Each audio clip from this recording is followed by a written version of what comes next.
안녕하세요. 반갑습니다, 여러분. 저는 앞으로 여러분들과 함께 생리학을 공부하게 된 송지은입니다. 이번 시간에는요, 생리학이라는 과목은 무엇이고 앞으로 우리가 어떤 내용을 배우게 되는지 간략하게 설명해 드리는 시간을 갖도록 하겠습니다. 생리학이라는 과목 자체는요, 쉽게 말하면 우리의 몸, 인체를 배우는, 이해하는 과목이다라고 할 수가 있죠. 그래서 우리는 앞으로 우리 몸의 정상적인 기능이라던가 메커니즘에 대해서 배우게 된다라고 말할 수 있겠습니다. 생리학 과목은요, 1교시에 보게 되고요.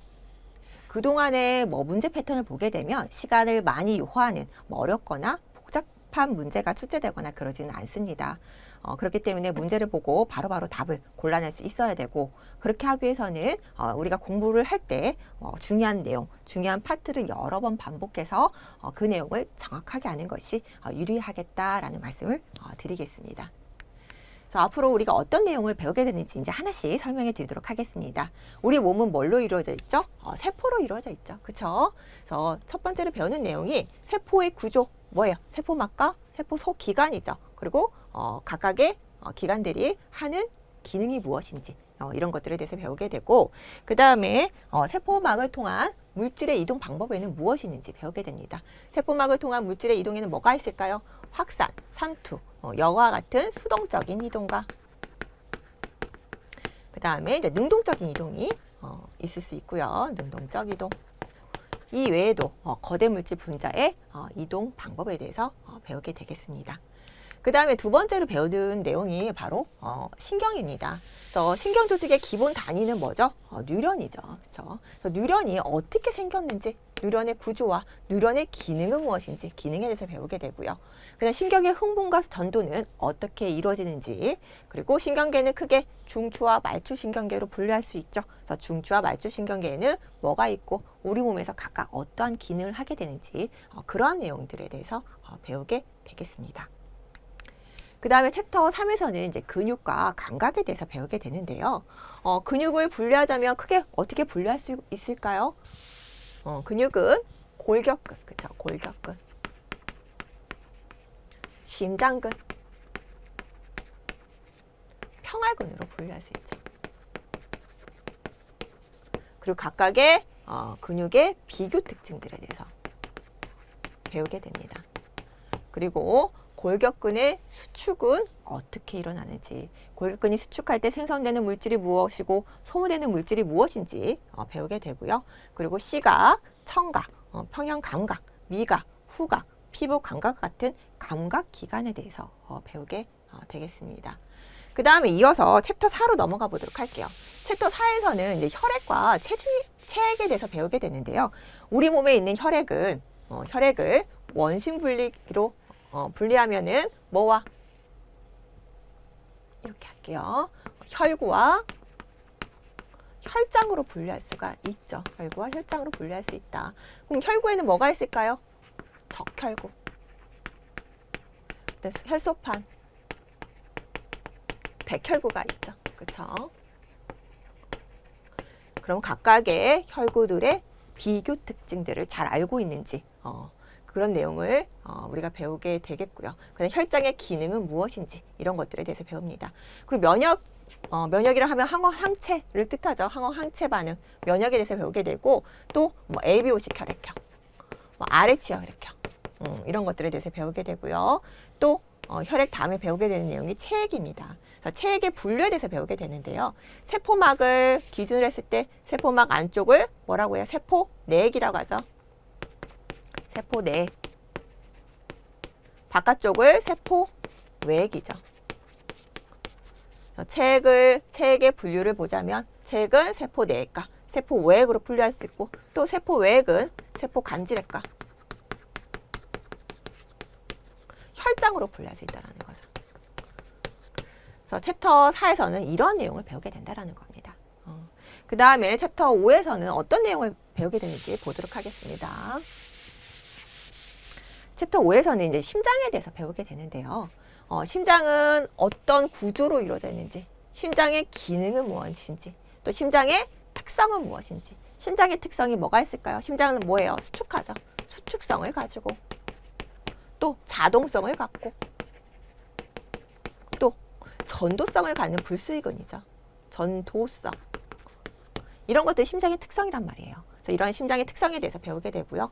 그 다음에 배우는 내용이 혈관이에요. 혈관에는 뭐가 있을까요? 우리가 너무나 잘 알고 있는 동맥, 또 정맥, 모세혈관이 있죠.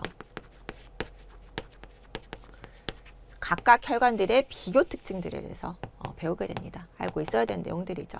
그 다음에 시험 문제 자주 나오는 게 바로 뭐예요? 혈압 조절 기전이죠. 혈압 조절 기전이 뭐예요? 레닌, 안지오텐신이죠.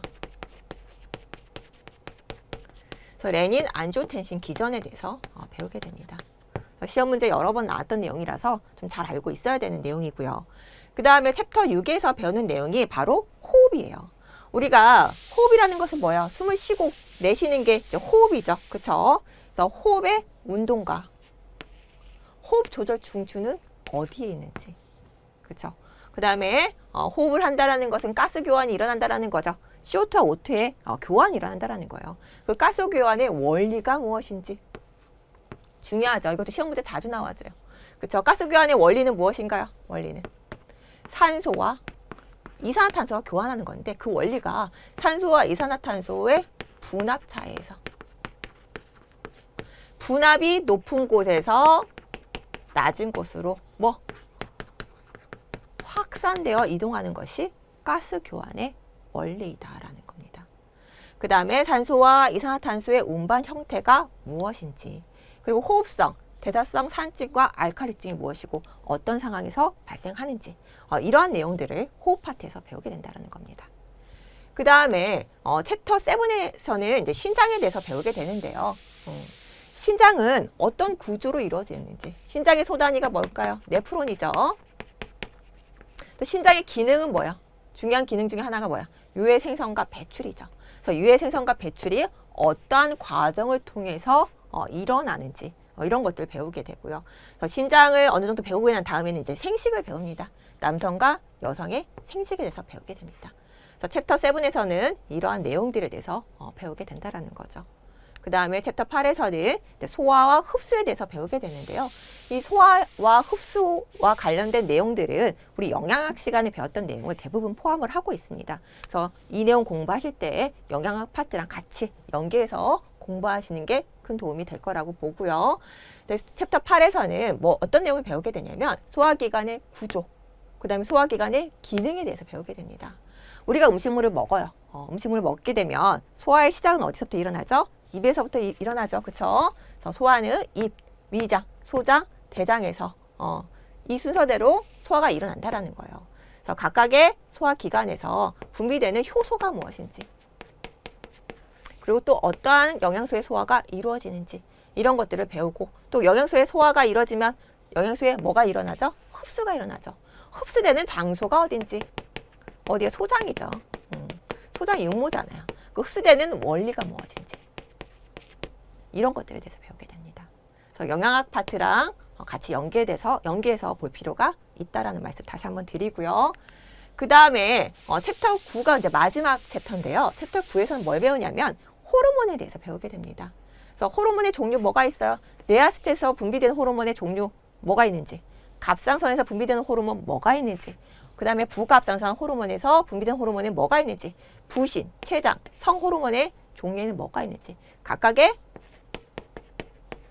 호르몬의 종류, 그리고 기능, 특성, 이런 것들을 배우게 됩니다. 지금까지 우리가 앞으로 어떤 내용을 공부하게 되는지 챕터 1부터 챕터 9까지 설명을 드렸는데요.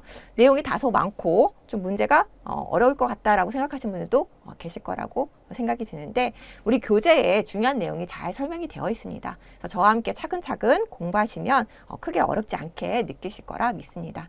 생략 OT는 여기서 마치고요. 저는 본강의 때 뵙도록 하겠습니다. 감사합니다.